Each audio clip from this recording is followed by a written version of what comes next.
rocket. I try to let a few doors walk, but if that freezer runs low, I gotta stock it.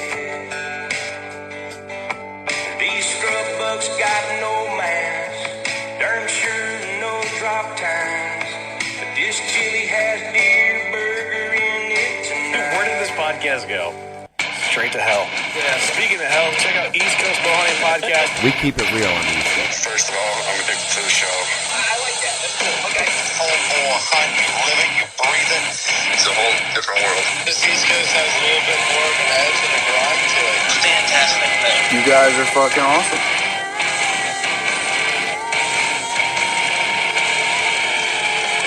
I want to feel like I'm just hanging with the boys. But I actually saw Jesus. The point where it is now, where it's insane. I just want to get the realest people possible in the industry. You know, if you're not pissing people off, you're not doing it right. Welcome back to the East Coast Bowhunting Podcast. We are here in Mohegan Sun Casino at the 2019 Connecticut Outdoor Expo. And we are brought to you by Shebeen Brewing, 100 Demons, Ethics Archery, use promo code EastCoast10, Trev's Euros, Nor'easter Game Calls. Look out for the ECB Blood Series Turkey Pot Call, Wild Edge Inc., the leader in mobile hunting. And we are presented by Working Class Bowhunter, not just a podcast, but the brand in the hunting industry. And we're joined today with Bill Hall from Oncore Targets. What's up, Bill? What's going on, guys? Nothing much. What's going on, Trev? Hanging in there. Excited. Yeah, we're just chipping away. I know you saw our booth, like, what the hell is going on over there?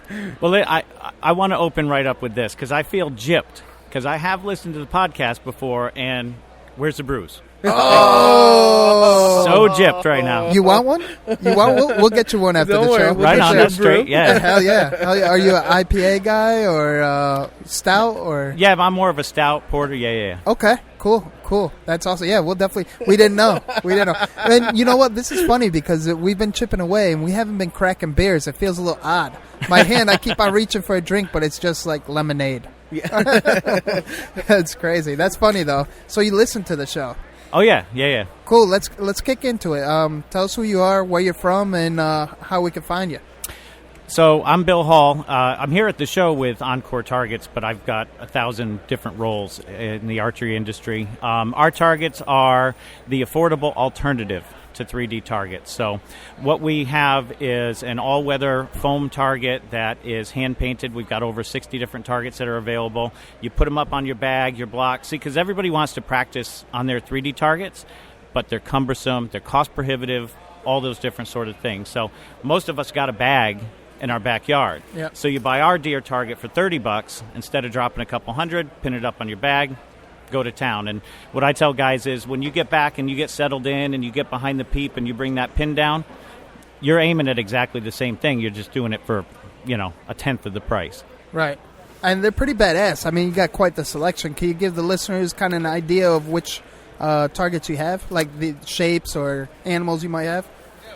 The targets that we carry are primarily basically every North American game animal. So we've got elk, we've got mountain goat, we've got boar, we've got bear, different color phases bear, plenty of whitetail, all the small game stuff, squirrels, raccoons. And then we have our novelty line, so we have a few different zombie targets. We've got some dinosaur targets and some other different fun kind of goofy stuff, aliens, and yeah. Any vegetarians? No, we do have pumpkins. Right on. Yeah. I saw an apple. I was talking about liberals, like the antis. I'm just being mean. Joking, though. We'll have to come out, with a line vegetarian hunting targets like broccoli, asparagus. Where can we find Encore targets? Online, encoretargets.com. Cool, Yeah. cool. Facebook and IG too, or Facebook, Instagram now, not so much. Okay, cool. That's awesome. So tell us a little bit about yourself and your background. I was born into this. People ask me, when did you start shooting? And I'm pretty sure when I was a sperm. Your dad started you off by shooting you as a sperm. Yeah. Well, so Hall's Arrow in my family business goes back to 1954. My grandfather at the time, he had become an archer at summer camp when he was a young man.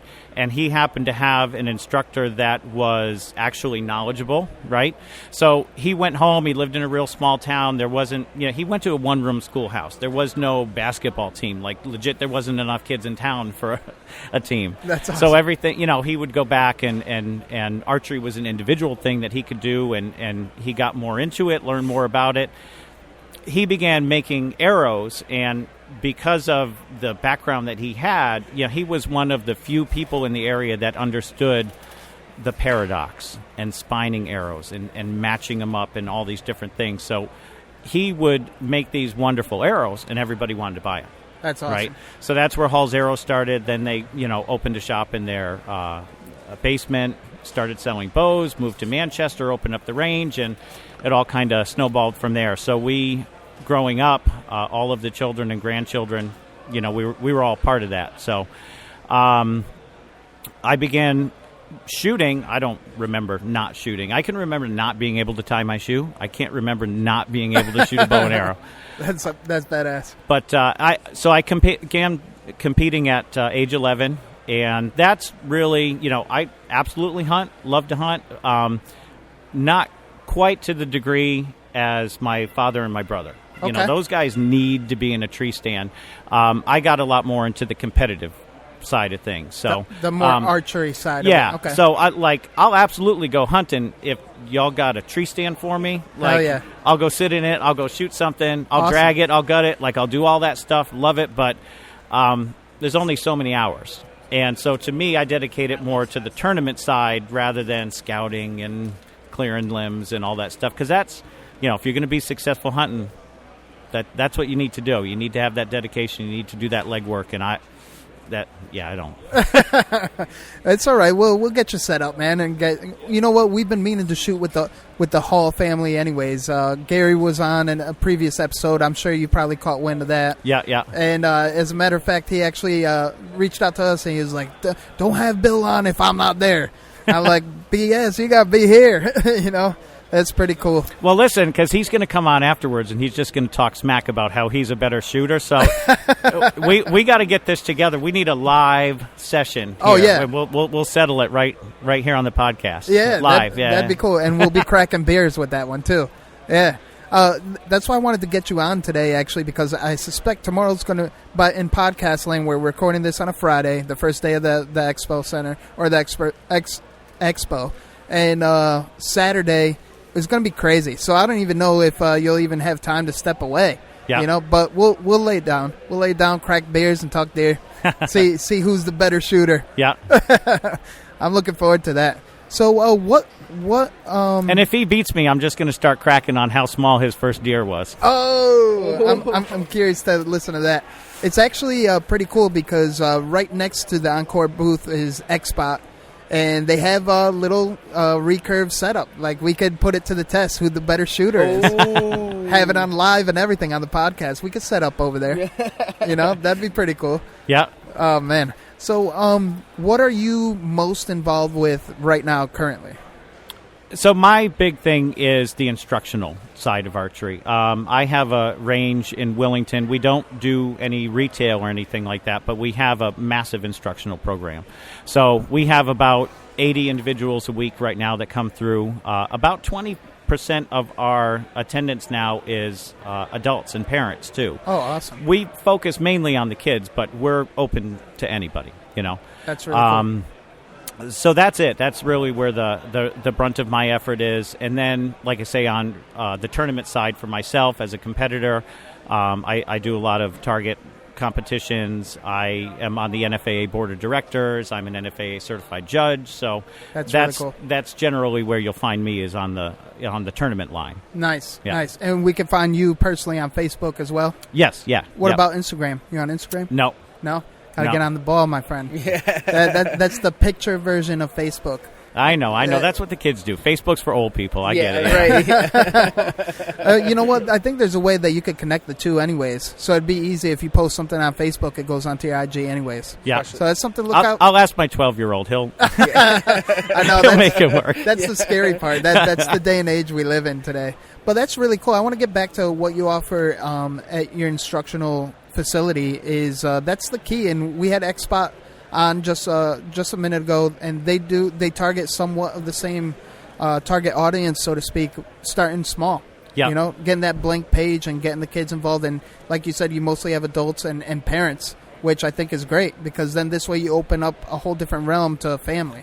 That's a really big thing for me personally, is to have the parents do with the kids. One of the great things about archery is that it's an individual activity. So you get this a lot too, not just with the parents and the kids, but if you have a young person that maybe hasn't hit their growth spurt yet, they're not the biggest, they're not the strongest, they're not the tallest, they're maybe a little socially awkward, all these other things. With a bow and arrow, it doesn't matter, because that kid can put every arrow in the wall, and the kid right next to him can put every arrow in the bullseye. And one doesn't affect the other. And that's the beauty of it, because if that was out on a baseball field and you're over there dropping pop flies, I don't like you anymore. You're losing the game for me. Yep. Right? And that's a big effect. Where archery, I see my kids are all very, helpful and like, oh, that's okay. You'll do better. They're very encouraging because of the fact that your mistake doesn't affect me. Right? And it's the same thing with parents. You can, if I'm going to go play basketball with an 8-year-old, I have to kind of dumb it down and dribble easy, and it's really not that it's nice to be doing something with your child, don't get me wrong. Yeah. But it doesn't really challenge you personally. Exactly. Where in archery, you can have that father and son or mother and daughter or whoever it is standing side by side, and the kid can be shooting 10 yards because that's what they can handle, and the adult can be pushing themselves to 20 or 30 or whatever they want, because we're standing on the same line, we're playing on the same field, but we don't have to play at the same pace.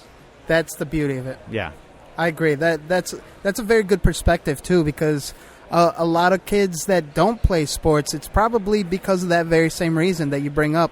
I mean, they get nervous. What if they fail? What are they going to think of me? And it's sad that they have to think that way, but it's reality. Yeah. And then the fact that you bring up archery, that it's such an individual sport, it's awesome, because then, like you said, you can have the other people around you, words of encouragement. I mean, once you get to the competitive level like yourself, I mean, of course, I'm sure there's words sometimes that are said, but it's the beauty of it, because archery is an intimate sport. Yeah. It really is. It kind of takes out that intimidation for the kids, so that they're more, like, what does my buddy think? Or like football. We're football players, and if you're the last guy in line, well, they're just going to leave you there, more or less. You know what I'm saying? Right. And in archery, it doesn't seem to be that factor. Yeah, well, and I say that in all of my advertising. I say, in archery, nobody sits on the bench, and there's no pressure from the team.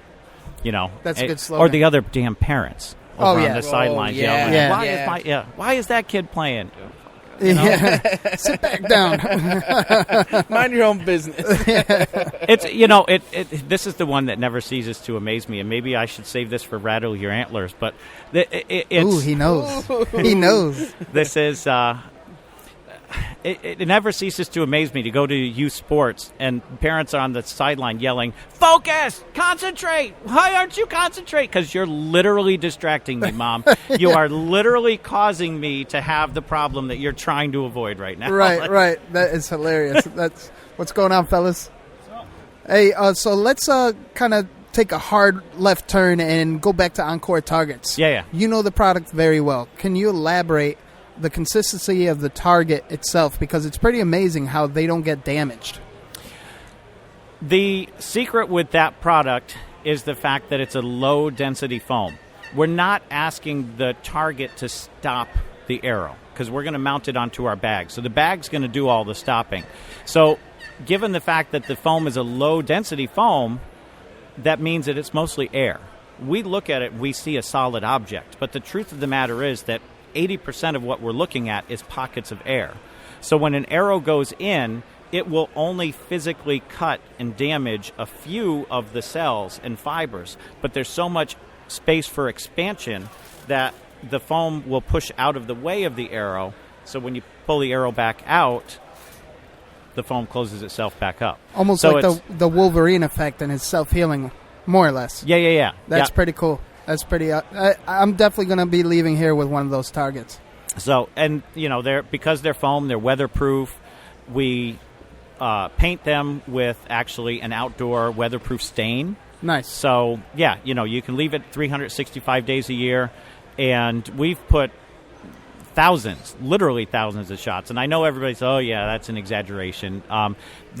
When this company approached me to work with them, and they said, oh, you can shoot at thousands of shots, that was my first reaction, too, was, yeah, bullshit, right? Yeah. So they gave me a couple. I brought them back. I actually hung them up for my kids, and we shot the tar out of them. So you're talking in 1 week we had 80, 90 kids shooting at them for an hour apiece all week long.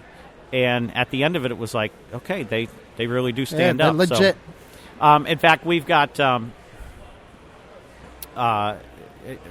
actually, I was about to say we've got something on YouTube, but we don't. It's not on there yet. Oh, okay. But I had myself and a couple of my customers literally shoot 1,000 arrows into one night.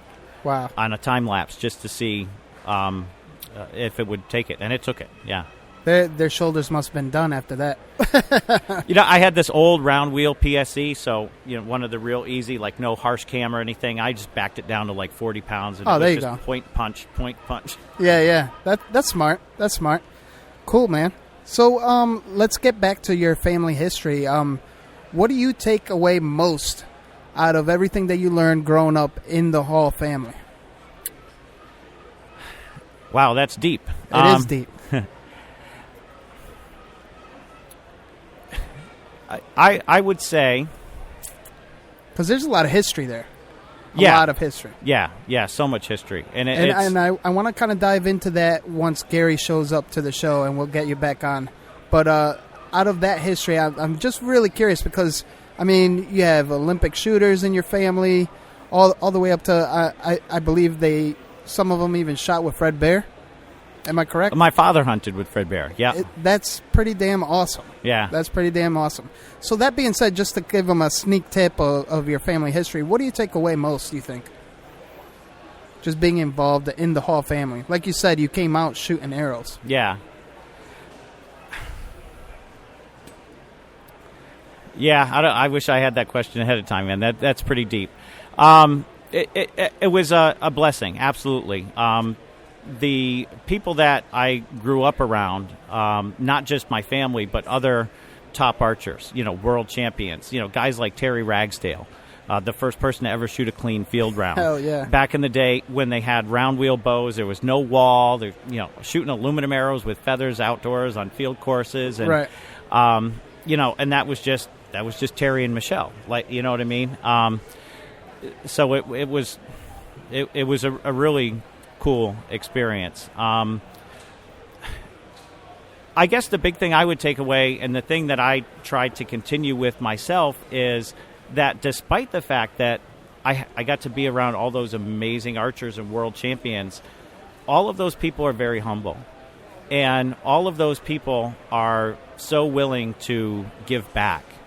And really, what the sport is based on, when I go to the national championships in a couple weeks, I'll be trying to get on the podium again. Mm-hmm. And I shoot Olympic recurve. I'm a stick bow guy, so I'm not. That's badass. I'm not on the pro side. I'm not, shooting for the big bucks. But, even those guys that are, even though you look at Vegas a couple weeks ago, and all this money, $100,000 that these guys are shooting for. But it's the other 3,800 archers that make that event what it is. It's the average guy. You know what I mean? And that's the thing. Like, again, as an Olympic recurve shooter, most people would associate me with shooting USA Archery, which I don't do. And I won't get into the politics, but I'll go into the side of why I shoot NFAA and why I support it. And It's because they support every archer. You can go there. If you're comfortable shooting in jeans, come on, let's go. Let's go shoot archery. We're just out to have fun. That's cool. USA Archery, you walk in with a camo hat, they're going to tell you can't shoot because your hat's camouflage. Like, are you kidding me right now? That's crazy. So I that's what I like about the NFA. Shoot what you got, come as you are. Let's just go have a good time, because that's what makes archery. Those pros have nothing if it's not for the other 3,800 shooters at Vegas last year, right? Or last week. I agree. So that's the thing, man, is, let's all help each other and shoot bows and have fun. Like, bottom line, that's what it comes down to. No matter how good of a shooter you are, we do this because it's fun. Amen. You know? Amen. For the love of the game. Absolutely. For the love of the game. That's pretty cool, man. And I didn't mean to put you on spot, but you know what? You just gave the best answer ever. And I do that subtly because it really gives you that real answer, and that's what we're all about. You know, it's so cliche to say, "Oh, we keep it real, but in all honesty, that's what we really strive for: is keeping it hardcore, raw, real, no bullshit. Yeah. This way, we get the everyman, the working class, just like the where you contribute your skills and your shooting abilities. It's all about for the love of the game and bringing numbers together, not segregation and putting someone on a pedestal versus, although you might make the podium, but that's a different reference. But that's what we're all about. And Trev himself, I mean, him and I started this as an educational purpose, the podcast that is, and we have a very abstract way of doing it, but we keep it real in the sense of we make it relatable to everyone. Yeah. Even the guy that loves his beer. Even the guy, you know, I mean, even the guy out of Massachusetts that might like to toke on his little blunt. You know, it's like we just want everyone to embrace archery the way you look at it. Because your perspective is just it's all passion. It's all passion, all raw, real, no bullshit. Yeah. And that's what it's about. Trev, you got any questions for Bill here? I know you have quite a bit, and we're going to get Gary and Bill together tomorrow. Oh man, that's going to be a riot in itself. I really don't have any. I'm kind of like off guard here. I've been putting people on spot all day today. He's good at this. He does this to me all the time. I don't know, man. That's got cool. Me at it. I'm sorry. No, it's cool. I'm sorry. It's cool. Which is not normal for me to not talk, so I'm sorry. No, what it is, it's the lack of Shabin. Yeah, it's the lack of Shabin. It is. No, we're definitely going to crack one. I'll run out to the car. We'll definitely crack one right after this. What? No. Does Oncore have anything new coming out? Any secrets that maybe we can reveal?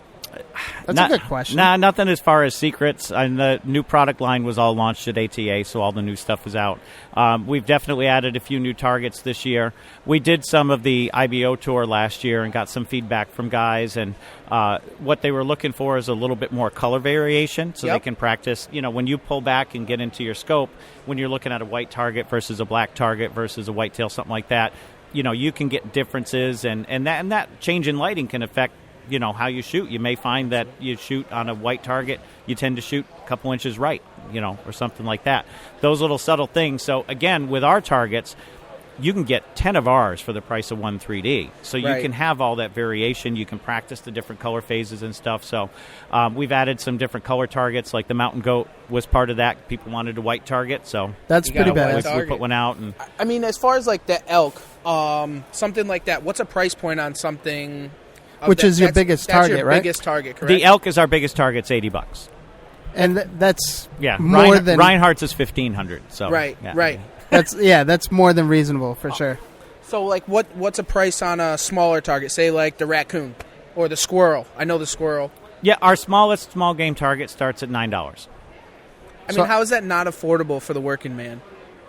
I mean, it's... How about that zombie one with the big head? I'm actually very curious on that one. I think that's the one I'm going to go home with. That guy's $35. The big zombie, you can't go wrong. I mean, how do you go wrong with that? Like, you just put a backer behind it and just have it... I mean, how many shots do you think that something of a target, that one of those Oncore targets could take? Well, he was... I'm sorry. No, I you were busy. away. Yeah, you were busy with that. He actually said... 2 demerits. Yeah.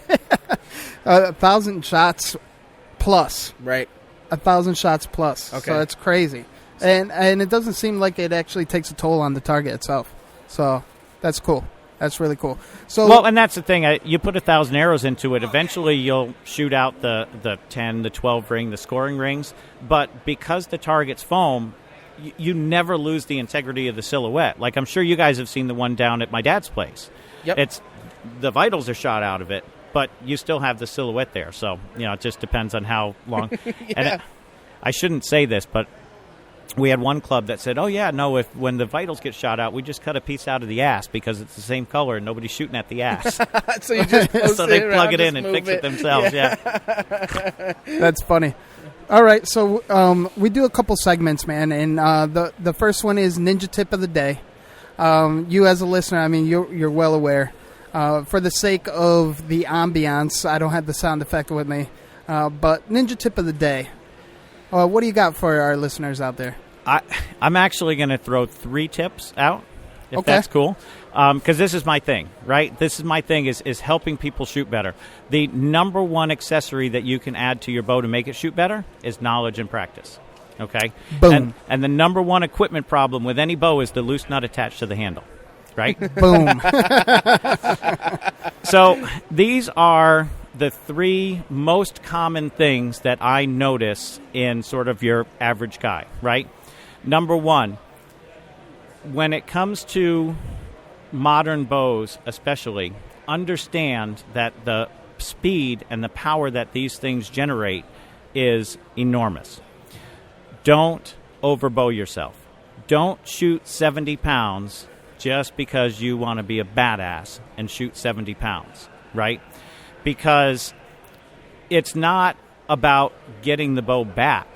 It's about getting it back and having everything in the right alignment, okay? Shooting archery well is about lining up your bone structure, not your muscle. If you're using muscle, you're doing it wrong, okay? Bone is stronger than muscle, and bone by itself doesn't move. So if we can align our skeletal system properly, we can relieve so many different mistakes because we relieve the pressure off the muscles, okay? So if you can't set that bow out straight, drop your shoulder down and lock it into the socket and draw straight back to your anchor without pushing, without leaning, without doing these big dramatic things that you've seen 1,000 guys do. Yeah. I see you guys nodding your head over there because yeah. you see it all day long, okay? And what I tell my students, too, is this isn't just to help your shooting form. This is a hunting thing. Because if you can set that bow out and set that shoulder down nice and quiet and draw back without all that extra movement and control, then you're going to be so much less visible when you go to draw the bow back, okay?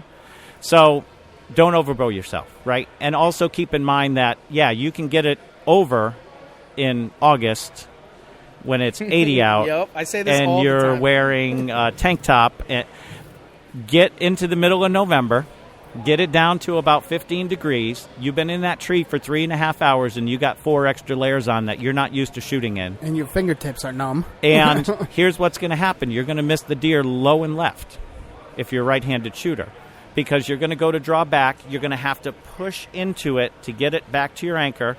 You're going to get back there. You've got 4 extra layers of clothing.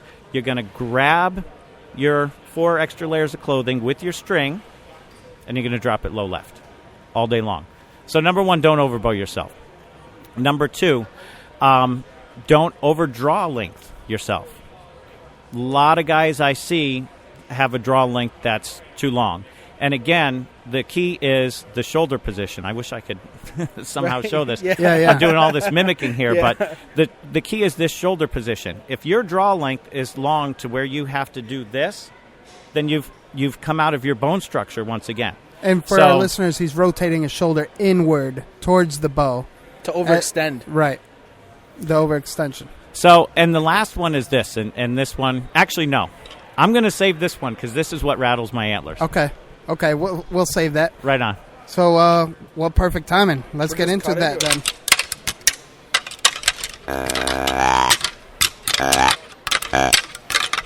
What rattles your antlers, Bill Hall? So what rattles my antlers is all of the archers that I see that hold their bow with a totally relaxed, open grip. Okay? Yeah. Just the way some well-meaning person taught them to do, right? And as soon as they hit the trigger, they grab it.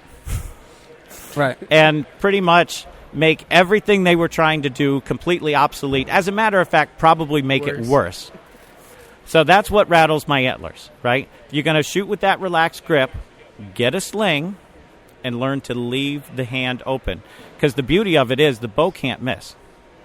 We can make the bow miss, but the bow can't miss. So if you get it set out there and it's in the right place, and you can keep that hand loose and allow the bow to do its thing without affecting it because of your contact with the grip, you've got it made, right? And most people kind of know this, right? They kind of realize that. And they're, I'm going to keep my hand loose. Well, that's fine, but you got to keep it loose. Right. You can't keep it loose right till the moment of the shot and then strangle the goddamn thing. I agree.